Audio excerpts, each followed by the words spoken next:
नमस्कार दोस्तों, हमारे चैनल में आप सभी का स्वागत है।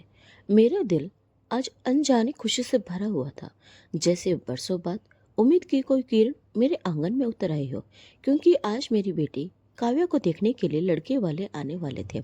यह पहला मौका नहीं था। इससे पहले भी न जाने कितने रिश्ते आए और मेरी काव्या को देखकर लौट गए।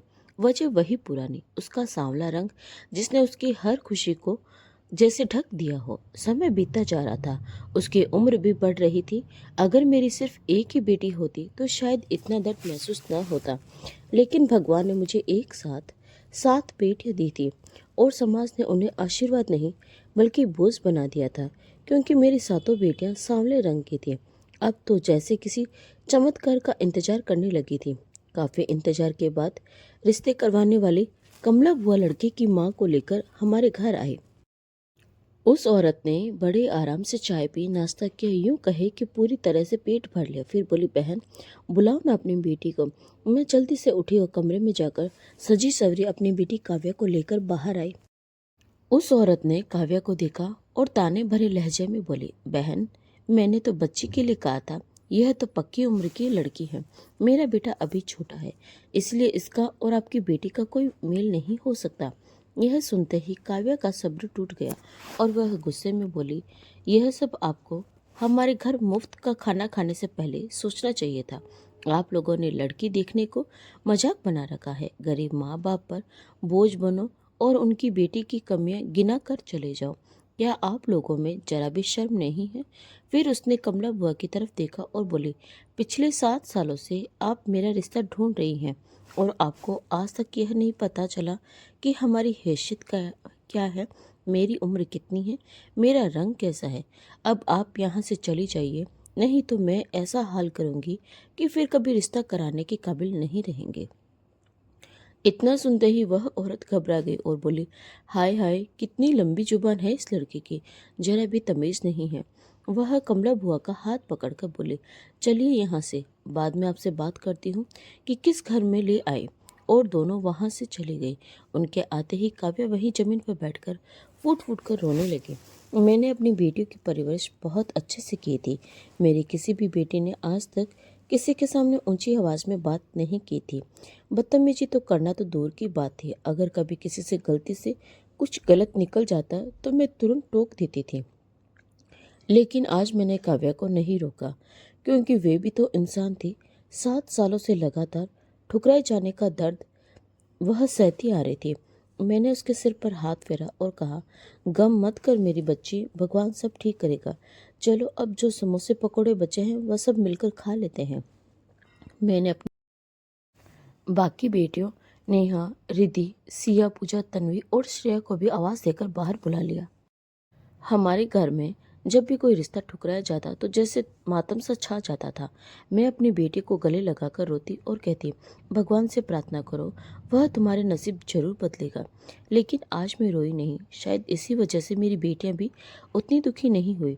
काव्या हंसते हुए बोली, मैं तो 2 समोसे खाऊंगी, क्योंकि आज मैंने सबसे ज्यादा मेहनत की थी। मैंने भी आज सब कुछ भगवान पर छोड़ दिया और सुकून से बैठ गई तो मेरी बेटियां भी मुस्कुरा उठी। तभी कुछ देर बाद हमारे दरवाजे पर दस्तक हुई। मैं जल्दी से उठी और दरवाजा खोला। सामने का नज़ारा देखकर मैं हैरान रह गई। हमारे छोटे से घर के बाहर 2 बड़ी-बड़ी गाड़ियां खड़ी थी और जो होने वाला था वह हमारी जिंदगी बदलने वाला था। जैसे ही दरवाजा खुला, मैंने देखा कि सामने किसी राजघराने के शाहजादों जैसे सजे धजे नौजवान खड़े थे, जो बड़े आराम से इधर उधर नजर दौड़ा रहे थे। ऐसा लग रहा था जैसे वे गलती से इस छोटी सी गली में आ गए हों। तभी गाड़ी में से एक सुसंस्कृत सी महिला उतरी और मेरी ओर बढ़ते हुए बोली, क्या आपका नाम नीलम है? मैंने घबराकर सिर हिलाया। जी हाँ, मैं ही नीलम हूँ। उनके चेहरे पर एक सुकून भरी मुस्कान फैल गई और वे बोली, शुक्र है आपका घर मिल गया। हम पिछले 1 घंटे से इधर उधर ढूंढ रहे थे। क्या आप हमें अंदर आने के लिए नहीं कहेगी? मैं एकदम घबरा गई। जी जी, आइए। मैंने अपनी बेटी को इशारा किया तो वे सब समोसे पकोड़े छोड़कर एक लाइन में आकर खड़ी हो गई। काव्या, नेहा, रिद्धि, सिया, पूजा, तन्वी और श्रेया। वह महिला जिसका नाम अनु था, उसके पति और बेटों के साथ हमारे घर के अंदर आ चुकी थी। अनु बोली, बहन, मैं सीधे सपाट बात करने की आदी हूँ, इसीलिए आपका ज़्यादा समय नहीं लूंगी। दरअसल हम दोनों परिवार एक दूसरे के लिए अनजान हैं, लेकिन भगवान ने हमें मुझे 7 बेटों का आशीर्वाद दिया, तो मेरी हमेशा यही इच्छा रही कि मैं उनके लिए ऐसे घर से रिश्ते करूं जहां 7 बेटियां हों। मैंने जगह जगह यह बात कही थी। तभी एक दिन कमला बुआ ने मुझे आपके घर के बारे में बताया। उन्होंने मेरी बेटियों की ओर देखते हुए कहा, आपकी बेटियां मेरे सामने खड़ी हैं और आपके घर के हालात भी साफ दिखाई दे रहे हैं। मैं बस इतना कहना चाहती हूँ कि मुझे आपकी बेटियां बहुत पसंद आई हैं। फिर उन्होंने अपने बेटों की तरफ इशारा किया।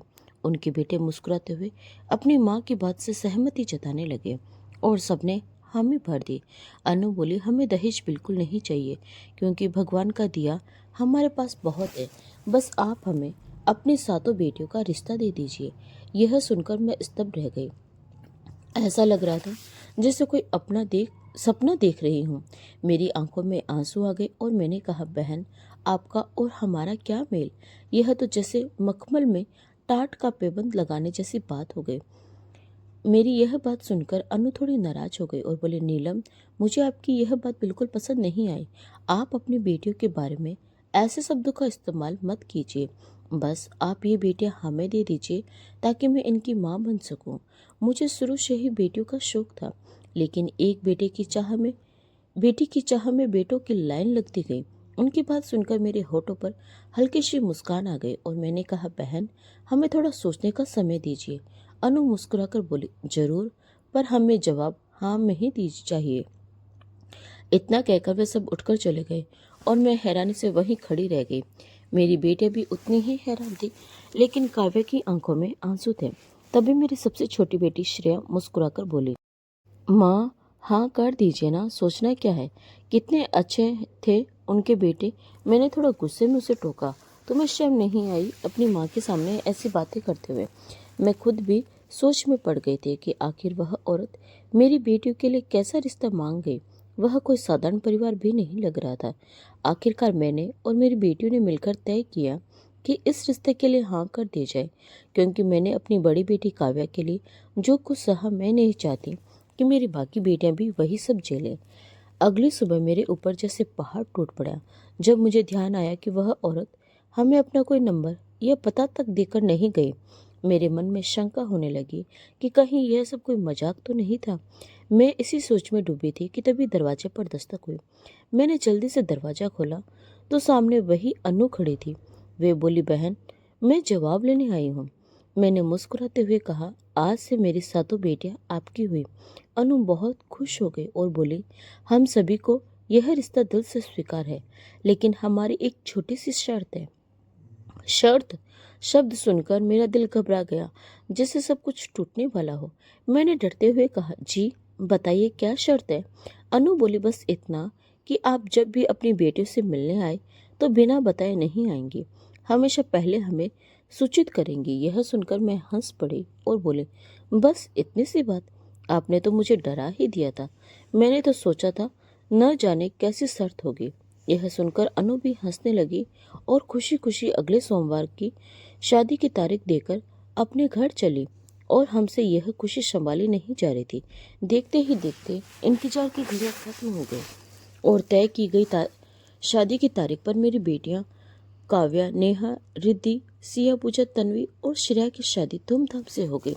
वे विदा होकर अपने ससुराल चले गए। मैंने भगवान का लाख लाख धन्यवाद किया। अनु ने मुझसे कहा था, अब आप बिल्कुल निश्चित रहिए, यह हमारी बेटियां हैं। शादी के अगले ही दिन मेरा मन अपनी बेटियों से मिलने को व्याकुल हो उठा। हमारे यहाँ परंपरा है कि शादी के अगले दिन लड़के वाले फेरे डालने के लिए आते हैं, लेकिन उन्होंने पहले ही मना कर दिया था। इसीलिए मैंने सोचा कि मैं खुद ही जाकर अपनी बेटियों से मिल आऊं। मैंने अनु को कई बार फोन किया, पर हर बार नंबर बंद ही आ रहा था। आखिरकार मैं रिक्शा लेकर उनके घर पहुंच गई। वहां पहुंचकर मैंने चौकीदार से कहा कि मैं अपनी बेटियों से मिलने आई हूँ। वह अंदर अनुमति लेने गया और फिर वापस आकर बोला, मैडम, अनु जी ने इजाजत नहीं दी है। वह कह रही है कि शादी से पहले हमने सिर्फ एक ही शर्त रखी थी और वो भी आप नहीं निभा पाए। आप पहले घर जाकर फोन करके अनुमति लीजिए। तभी आपको बेटे से मिलने दिया जाएगा। उनकी बात सुनकर मेरी आंखों में आंसू आ गए। मैंने खुद को संभाला, थोड़ा दूर जाकर फिर से अनु को फोन लगाया। इस बार बात हो गई। मैंने उनसे मिलने की अनुमति मांगी तो वह थोड़ी झिझक गई और अनुमति दे दी। मैं दोबारा उनके घर गई। अनु का घर देखकर मेरी आंखें खुली ही खुली रह गई। पर सबसे ज्यादा सुकून मुझे अपनी बेटियों को देखकर मिला। ऐसा लग रहा था जैसे वे किसी महल की रानियां बनकर बैठी हो, सोने के गहनों से सजी हुई, महंगे कपड़े पहने, मुस्कुराते हुए एक दूसरे से बातें कर रही थी। यह दृश्य देखकर मेरी आंखों से खुशी के आंसू बहने लगे। अनु ने मेरा हाथ पकड़कर मुझे ढांढस बताया और कहा, आप बिल्कुल चिंता मत कीजिए, मैं आपकी बेटियों का बहुत ध्यान रखूंगी। मैं खुशी खुशी वापस लौटने लगी। तभी मेरी सबसे छोटी बेटी श्रेया मेरे गले लगकर रोने लगी और बोले, माँ, मुझे आपकी बहुत याद आ रही है, मैं आपके साथ जाना चाहती हूँ। मैंने उसे प्यार से समझाया, बेटी अब अपने पति के साथ ही आना। मैं उसे अपने से थोड़ा दूर करने लगी। तभी मेरी नज़र उसके जले हुए हाथ पर पड़े और मेरा दिल दहल गया। मैंने घबराकर पूछा, बेटी ये क्या हुआ? वह मुस्कुराकर बोली, माँ, आप चिंता मत करो, मैं अपने पति के लिए खाना बना रही थी, तभी गलती से हाथ कढ़ाई में लग गया। तभी उसके कमरे में उसका पति बाहर आया। मैंने उसे कहा, ये मेरी सबसे छोटी और लाडली बेटी है, इसका बहुत ख्याल रखना। वह बोला, मम्मी जी, आप बिल्कुल निश्चिंत रहिए। मैं वापस अपने घर तो आ गई, लेकिन मेरा मन वहीं अटका रह गया था। मैंने अपनी बेटियों को बड़ी मुश्किल में पाला था। मैं नहीं चाहती थी कि उनके किसी भी तरह की कोई परेशानी हो। आज मोहल्ले की सारी औरतें मुझे बधाई देने आई थी, लेकिन मुझे उतनी खुशी नहीं हो रही थी। एक बात मुझे और परेशान कर रही थी कि मेरी बेटियां इतने बड़े घर में ब्याही गई है, लेकिन किसी के पास अपना अलग मोबाइल नहीं था। शादी के 2 हफ्ते बाद मैंने तय किया कि मैं अनु को अपने घर भोजन पर बुलाऊंगी। मैं चाहती थी कि एक बार मेरे सातों दामाद मेरे घर आए, लेकिन अनु ने मुझे यह कहकर टाल दिया कि वे सब कहीं बाहर घूमने गए हैं। उसकी यह बात मुझे बहुत अजीब लगी और दिल भी बहुत दुखा कि बाहर जाने से पहले मेरी बेटी को मुझसे एक बार मिलवाना भी जरूर नहीं समझा गया। चलो, बड़ी बेटियों की बात अलग है, पर मेरी सबसे छोटी बेटी तो मुझसे बात किए बिना रह ही नहीं सकती थी। मेरे मन में यह ख्याल भी आया कि शायद मेरी बेटियां अपने ससुराल में रहकर मेरी जैसी गरीब माँ से बात करने में शर्म महसूस करती होगी। खैर, मैं समय समय पर अनु को फोन करके हालचाल लेती रहती और वह हर बार यही कहती, बहन आप चिंता मत करें, आपकी बेटियां अपने पतियों के साथ बहुत खुश है। लेकिन वे अब तक वापस नहीं आई थी। जैसे ही करते करते 2 महीने बीत गए। अब तो मेरे मन में ही भी शंका गहराने लगी थी। मैंने तय कर लिया कि अब चाहे जो हो, मैं अपनी बेटियों से मिलकर ही रहूंगी। इसीलिए एक दिन मैं बिना बताए ही अनु के घर पहुंच गई। चौकीदार ने मुझे देखा तो बोला, मैं अंदर से इजाजत लेकर आता हूँ। यह सुनते ही मैं उसके पैरों में गिर पड़ी और रोते हुए बोली, तुम्हें भगवान का वास्ता, आज मुझे मत रोकना। अगर मैं आज अपनी बेटियों से नहीं मिली तो मैं मर जाऊंगी। वह चौकीदार बहुत घबरा गया और बोला, बहन अगर मैंने आपको अंदर जाने दिया तो मेरी नौकरी चली जाएगी, लेकिन आपने भगवान का नाम ले लिया तो मैं भगवान के भरोसे अपनी नौकरी दांव पर लगाता हूँ। आप जाकर अपनी बेटियों से मिल लीजिए। मैं जल्दी जल्दी घर के अंदर पहुंची।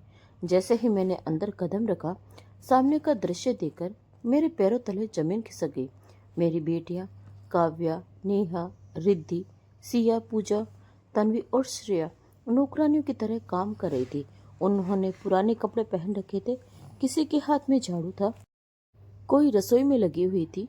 मेरी सबसे छोटी बेटी श्रेया अपने पति के साथ सोफे पर बैठी थी, लेकिन वह भी बहुत डरी हुई लग रही थी और बार बार अपनी सास की ओर देख रही थी।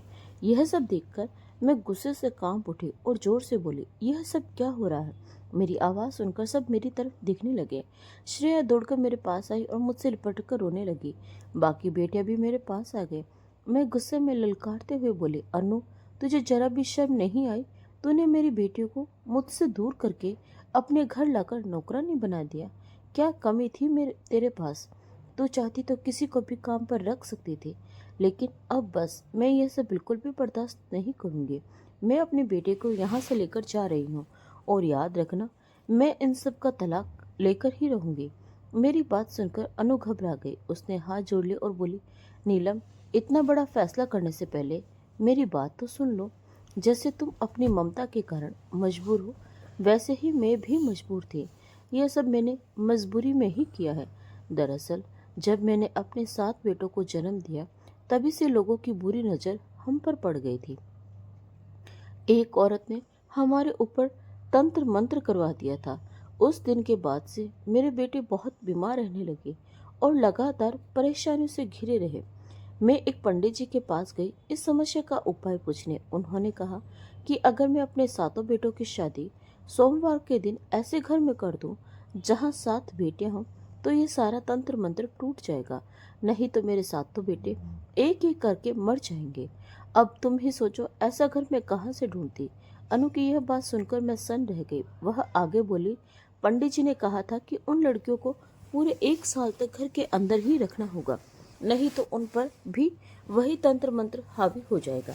बड़ी मुश्किल से मुझे ऐसा घर मिला जहाँ 7 बेटियां थी। नीलम, तुम खुद देख लो, क्या तुम्हारी बेटियों का कोई मेल है मेरे बेटों से? नहीं ना। मैंने अब यह सब सिर्फ मजबूरी में किया था। 1 साल पूरा होने के बाद मैं इन्हें तलाक दे दूंगी, लेकिन तब तक इन्हें यहीं रहने दो। यह सुनते ही मेरा खून खोल उठा। मैंने गुस्से में कहा, तुम्हें ऐसी बातें करते जरा भी शर्म नहीं आती? तभी मेरी सबसे छोटी बेटी श्रेया का पति आगे आया और बोला, माँ, मैं अपनी पत्नी को बिल्कुल भी तलाक नहीं दूंगा। उधर काव्या का पति भी बोला, माँ, हम यह सब सिर्फ इसीलिए सह रहे थे क्योंकि आप किसी अनिष्ट को टालने की कोशिश कर रहे थे। मैं भी अपने भाइयों को मरते हुए नहीं देख सकता था। लेकिन एक बात याद रखिए, जैसे ही यह तंत्र मंत्र खत्म होगा, मैं अपनी पत्नी को पूरी इज्जत के साथ अपने घर में रखूंगा। अनु के बाकी बेटों ने भी मेरे सामने हाथ जोड़ लिए। काव्या का पति बोला, हम सब सिर्फ इसकी वजह से चुप थे, लेकिन आप अपने बेटे से कभी भी आकर मिल सकती हैं। अब बस कुछ ही महीने बाकी हैं। मैंने अपनी बेटियों को अपने साथ ले जाने की कोशिश की, लेकिन वे बोले, माँ, हमारे पति बहुत अच्छे हैं।